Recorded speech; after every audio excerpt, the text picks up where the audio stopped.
Chapitre 2. Des objets sacrés. Après cette conversation, je passai 1 heure avec les chiens. Griff et ses rejetons, sang et os, maintenant adultes, étaient entraînés à chasser les sorcières d'eau.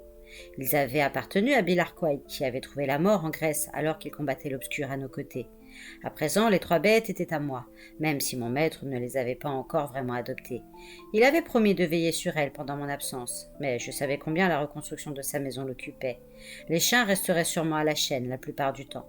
Je les emmenai donc pour une plus longue promenade, les laissant courir librement.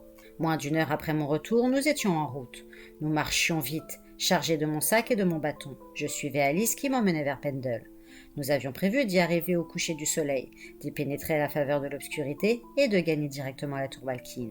Sous mon manteau, dans le fourreau fabriqué pour moi par Grimalkin, je portais la lame du destin, que m'avait donnée Cuchulain, un des plus grands héros irlandais.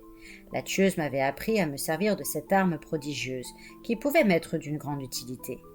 Après avoir traversé la rivière Ribble, avec plusieurs heures d'avance sur nos prévisions, nous contournâmes l'imposante et sinistre colline, dont la seule vue donnait le frisson. Si tant de sorcières vivaient ici, c'est que Pendle était un lieu particulièrement favorable à la magie noire. Toutefois, nous nous tenions sur le flanc le plus sûr. Les villages des 3 principaux clans étaient au sud-est, de l'autre côté de la colline. Les clans, nous le savions, connaissaient des divisions internes. Certains de leurs membres servaient le malin, tandis que d'autres le combattaient. Si la situation était pour le moins compliquée, une chose demeurait claire. Un apprenti épouvanteur n'était pas le bienvenu ici. Nous contournâmes Donham, puis la pente nord de la colline, avant de bifurquer vers le sud. À partir de cet instant, chaque pas nous rapprochait du danger. Nous nous réfugiâmes donc dans un taillis pour y attendre la nuit. Alice se tourna vers moi, et son visage n'était qu'un ovale pâle dans l'obscurité. « J'ai encore une chose à te dire, Tom. Autant le faire maintenant. »« En voilà des mystères. Est-ce une mauvaise nouvelle ?»« Pas en ce qui concerne la première partie. La seconde risque de te perturber. Je vais commencer par la plus facile. Pour imposer ces limitations aux malins, ta mère a employé 2 objets sacrés. L'un d'eux est dans une malle, à la tour Malkin. L'autre peut être n'importe où, et c'est à nous de le découvrir. Nous en possédons un, c'est un début. À quoi ressemble le second ? Grimalkin n'en sait rien. Slake a refusé de le lui montrer. De quel droit ? Elle est la gardienne de la malle, pas sa propriétaire. C'est ta mère qui en a décidé ainsi. Nul autre que toi, a-t-elle précisé, ne doit savoir ce que c'est et le voir. Slake a lu ça dans les écrits de maman qu'elle a trouvés dans la malle ? Alice secoua tristement la tête. Non, Tom. Ta mère lui est apparue pour le lui dire de vive voix. Je la fixais stupéfait. Depuis la mort de maman, je n'avais eu de contact avec elle qu'1 fois, sur le bateau qui nous ramenait de Grèce. Mais je ne l'avais pas vue, j'avais seulement ressenti la chaleur de sa présence. J'avais eu alors la certitude qu'elle était revenue dire au revoir à son fils. À mesure que le temps passait, j'en étais de moins en moins sûre. Aujourd'hui, cela me paraissait un rêve. Mais avait-elle vraiment parlé à Slake ? À cette idée, la colère me prit. « Pourquoi à Slake ? Pourquoi pas à moi ? J'ai besoin de savoir, je suis son fils !» Je sentis les larmes me piquer les yeux. Maman me manquait tellement. Pourquoi ne m'avait-elle pas parlé, à moi ? J'étais sûre que tu serais blessé, Tom. Mais je t'en prie, ne te laisse pas troubler. Il lui était sans doute plus facile de s'adresser à Slake parce qu'elles sont Lamia, l'une et l'autre. De plus, Grimalkin dit que les 2 sœurs parlaient d'elle comme si elle était encore en vie. Et elle la vénérait. Elle la nommait Zenobia. J'inspirais profondément pour me calmer. C'était logique. Maman avait été la première Lamia, une puissante et maléfique servante de l'obscur. Puis elle avait changé, après avoir épousé mon père. Elle avait renoncé à son ancienne vie pour devenir une ennemie du malin. Elle me parlera peut-être quand je serai à la tour, supposai-je. Ce n'est pas impossible, mais ne te berce pas trop d'espoir, Tom. À présent, j'ai quelque chose à te demander. C'est important pour moi. Néanmoins, je comprendrai que tu refuses. Je ne te refuserai jamais rien qui soit important pour toi, Alice. Tu devrais mieux me connaître. Sur le chemin de la tour, nous passerons par la combe aux sorcières. Une partie a été brûlée par les serviteurs du malin quand ils poursuivaient Grimalkin, mais Agnès Overbutts a peut-être survécu.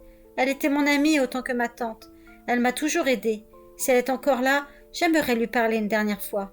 Je croyais préférable d'éviter les sorcières mortes. Plus elles séjournent dans la combe, plus elles changent. Elles oublient leur vie passée, leur famille, leurs amis. C'est malheureusement vrai, Tom. Au fil du temps, leur personnalité s'altère. C'est pourquoi les sorcières vivantes ne se mêlent guère aux mortes. Toutefois, Agnès n'est pas là-bas depuis très longtemps. Je suis sûre qu'elle se souviendra de moi. En supposant qu'elle ait survécu, comment la retrouveras-tu? Il nous faudrait arpenter la combe, environnée de sorcières mortes. Certaines sont dangereuses. D'après Grimalkin, il n'y en a qu'une désormais qui soit véritablement à craindre, et je connais un signal que j'utilisais parfois pour contacter Agnès, le cri de l'engoulevent. C'est elle qui me l'a enseigné. Quand elle l'entendra, elle se montrera. Le soleil disparut, et le taillis s'emplit d'ombre. Quoique sans lune, elle ne se lèverait pas avant plusieurs heures. La nuit était claire, car le ciel scintillait d'étoiles.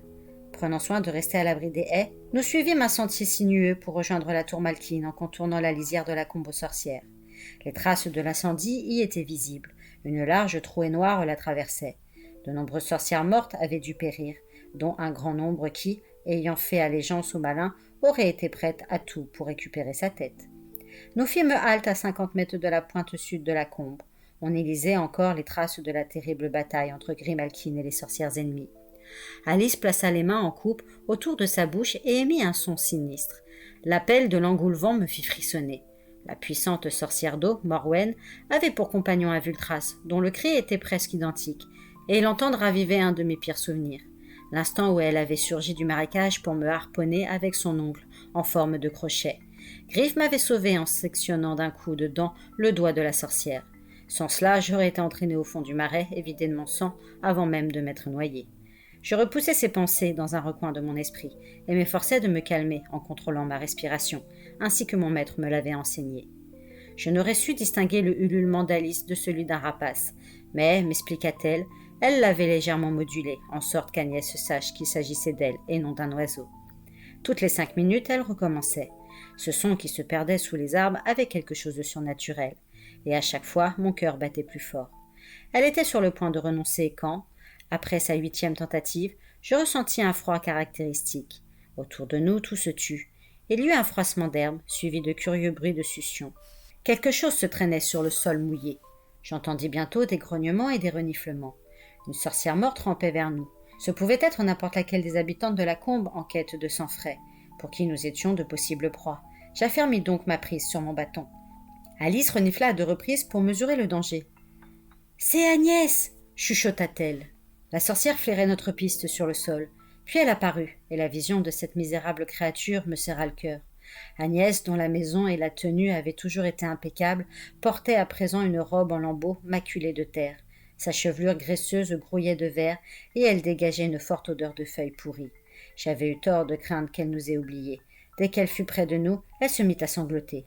Puis elle s'assit, la tête dans ses mains. « Pardon d'être aussi larmoyante, Alice !» renifla-t-elle en s'essuyant les yeux avec sa manche. « J'ai cru connaître la plus amère douleur à la mort de mon mari. Je l'ai pleuré pendant une longue année, mais ceci est bien pire. Je n'arrive pas à l'accepter. J'aurais voulu être dévorée par le feu. Je ne retrouverai jamais mon ancienne vie dans mon cher cottage. Je ne serai plus jamais heureuse.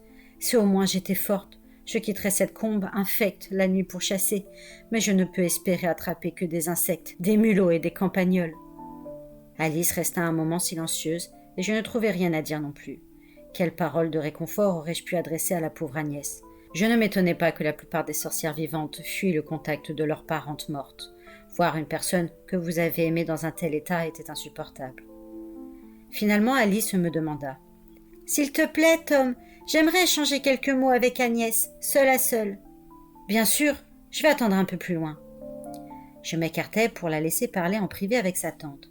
Pour être franc, je n'en étais pas fâché tant la vue de la malheureuse me causait de la gêne et de la tristesse. 5 minutes plus tard, Alice me rejoignit, les yeux brillants. « Imagine ce que ça signifierait, Tom, si Agnès était forte. Non seulement son existence en serait nettement améliorée, ce qui ne serait que justice, mais elle se montrerait une alliée très utile. »« Qu'est-ce que tu racontes ?» bafouillai-je nerveusement, devinant que ce n'était pas une vague supposition. « Imagine que je la rende forte. »« En usant de magie noire ?»« Oui, je peux le faire. Savoir si je le dois est une autre histoire. Qu'en penses-tu »